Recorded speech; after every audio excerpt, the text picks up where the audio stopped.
اور یہ یاد رکھیے گا بخاری کی حدیث ہے جس نے میرے ولی کے ساتھ دشمنی کی میرا اعلان جنگ ہے. میرے ساتھ جو بندہ دشمنی کر رہا ہے کیونکہ میں تو بغیر مان لیے بغیر چندے اکٹھے کیے ہوئے لوگوں کو کتابوں کے ساتھ جوڑ رہا ہوں, بابوں کے ساتھ نہیں جوڑ رہا. میرے ساتھ جو دشمنی کر رہا ہے نا اس کے خلاف اللہ کا اعلان جنگ ہو چکا ہے, یہ ذہن میں رکھیے گا.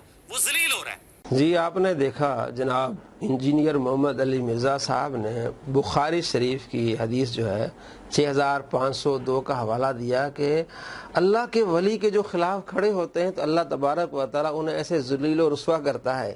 یعنی وہ اپنے آپ کو اللہ کا ولی کہہ رہے ہیں, نعوذ باللہ من ذالک, جس کا نعرہ یہ ہے کہ نام بابی نام وابی, میں ہوں مسلم علمی کتاب. وہ اپنے آپ کو اللہ کا ولی کہہ رہا ہے. آج اپنے آپ کو اچھا کچھ دن پہلے اس نے اپنی ویڈیوز میں کہا ہے کہ آپ صلی اللہ تعالیٰ علیہ وآلہ وسلم کے خلاف گستاخانہ مواد یوٹیوب پہ اپلوڈ ہوا ہے. تو اس نے پتہ کیا کہا تھا, اس نے کہا کہ اگر میں اللہ کا ولی ہوں اور میں یوٹیوب سے گستاخانہ مواد نہ نکلوا سکوں تو مجھ پر لعنت ہو.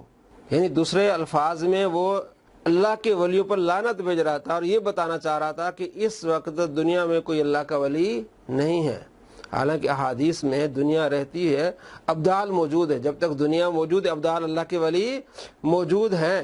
لیکن اس نے اولیاء کرام کے بغض میں آ کے اس طرح گندی زبان استعمال کی کہ اگر میں اس وقت اللہ کا ولی ہوں اور یوٹیوب سے گستاخانہ مواد نہ نکال سکو تو مجھ پر لعنت ہو. اب اس پر لعنت پڑی.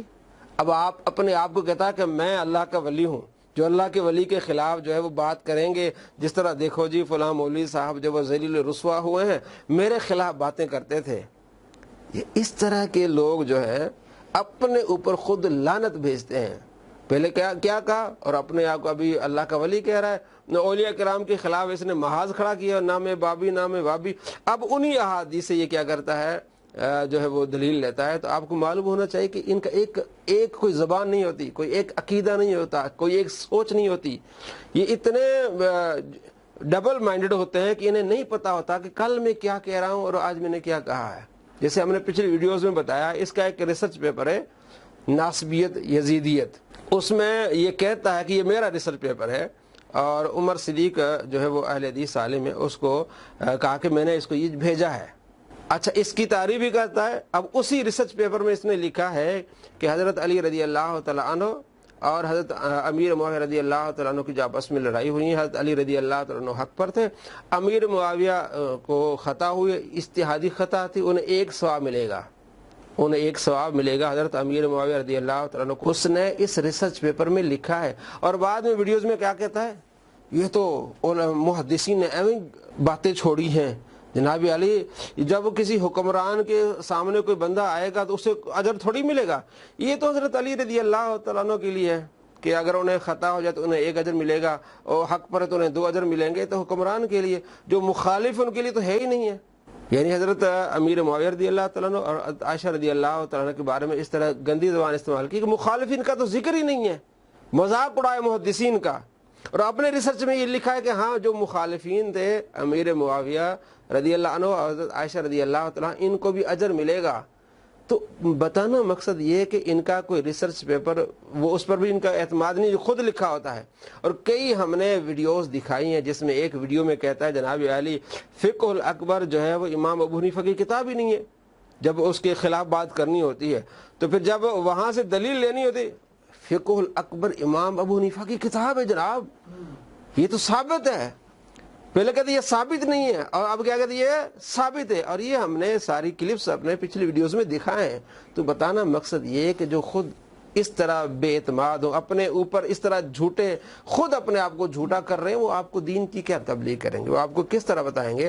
آج انہی کے پیچھے آپ چل کے اگر آپ کسی سے مناظرہ کریں گے, بات کریں گے, کل وہ بندہ جو ہے وہ ادھر ادھر ہو جاتا. پھر مثلا اس نے پچھلی ویڈیوز میں یہ کہا ہے کہ جس نے سورہ فاتحہ نہیں پڑھی نماز میں اس کی نماز نہیں ہوگی, اور غلط مثالیں میں دی اس نے.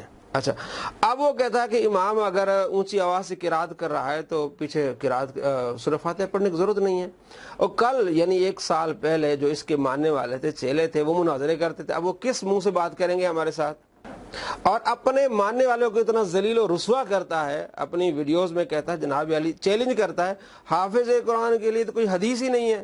پھر ہم نے بخاری سے دکھایا, یہ لو جی آپ صلی اللہ تعالیٰ علیہ وآلہ وسلم خود حافظ قرآن کی فضیلت بیان کر رہے ہیں، تم کہہ رہے ہو حافظ قرآن کی کوئی فضیلت ہی نہیں ہے.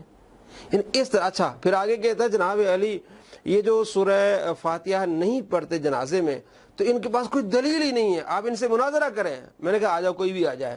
میں نے 7 دلیلیں دی ہیں، 7 دلیلیں کہ حضرت علی رضی اللہ تعالیٰ عنہ سورہ فاتحہ نہیں پڑھتے تھے، وہ دعائیں پڑھتے تھے. حضرت ابو ہریرہ رضی اللہ تعالیٰ عنہ نماز جنازہ میں سورہ فاتحہ نہیں پڑھتے تھے.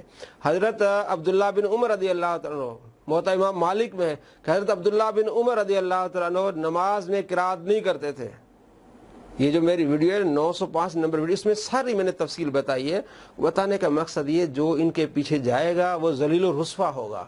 آج کی بات ہوگی ان کی، اسی پر وہ بندہ پیچھے جائے گا اور کل وہ مکر جائے گا اسے، تو ماننے والے کو کیا کر دے گا؟ ذلیل اور رسوا کرے گا. ایسے لوگ ذلیل و رسوا ہوتے ہیں، ان کے پیچھے چلنے والے بھی ذلیل و رسوا ہو جاتے ہیں. پہلے تو یہ کہتا نام بابی نام وابی، تو اب جناب بابی بن گیا ہے. اب میں بہت بڑا اللہ کا ولی. اللہ کے ولی ایسے ہوتے ہیں جو لوگوں میں جھوٹ پھیلائیں، بغض اور حسد اور کینہ. اللہ کے ولیوں سے دشمنی. اللہ کے ولی تو محبت کا درس دیتے ہیں، پیار کا درس دیتے ہیں. تو ایسے اللہ کے ولی نہیں ہوتے، یہ شیطان کے ولی ہوتے ہیں.